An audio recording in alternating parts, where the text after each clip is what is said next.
జాతీయ భద్రతా సలహాదారు అజిత్ దోవల్ వచ్చే వారం రష్యాలో పర్యటించనున్నారు. పాక్తో ఉద్రిక్తతలు కొనసాగుతున్న సమయంలో దోవల్ మాస్కో పర్యటన ప్రాధాన్యత సంతరించుకుంది. రక్షణ రంగంలో మరింత సహకారానికి సంబంధించి ఈ పర్యటనలో చర్చలు జరిగే అవకాశం కనిపిస్తోంది. భద్రతా అంశాలపై జరిగే ఓ అంతర్జాతీయ సమావేశానికి కూడా దోవల్ హాజరవుతారు.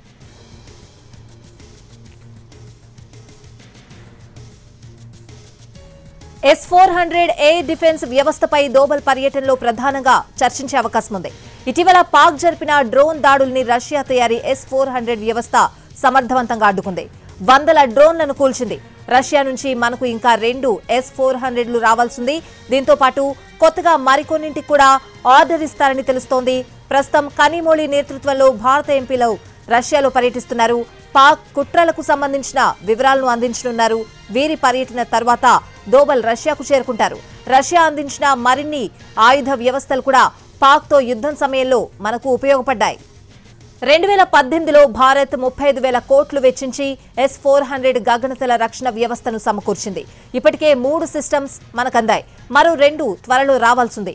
వాటిని సాధ్యమైనంత త్వరగా అందించాలని భారత్ కోరుతోంది.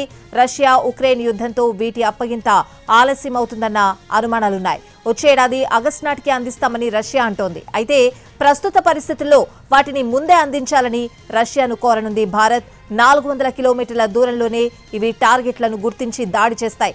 30 కిలోమీటర్ల ఎత్తులోని లక్ష్యాలను గుర్తించగలవు. ప్రస్తుతం భారత్ దగ్గరున్న 3 స్క్వాడ్రన్లలో ఒకటి పఠాన్కోట్లో ఉంది.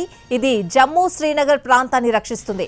మరొకటి రాజస్థాన్, గుజరాత్, ఇంకొకటి సిలిగురి కారిడార్లో మోహరించారు. జాతీయ భద్రతా సలహాదారు అజిత్ దోవల్ వచ్చే వారం రష్యాలో పర్యటించనున్నారు. పాక్తో ఉద్రిక్తతలు కొనసాగుతున్న సమయంలో దోవల్ మాస్కో పర్యటన ప్రాధాన్యత సంతరించుకుంది. రక్షణ రంగంలో మరింత సహకారానికి సంబంధించి ఈ పర్యటనలో చర్చలు జరిగే అవకాశం ఉంది. భద్రతా అంశాలపై జరిగే ఓ అంతర్జాతీయ సమావేశానికి కూడా దోవల్ హాజరవుతారు.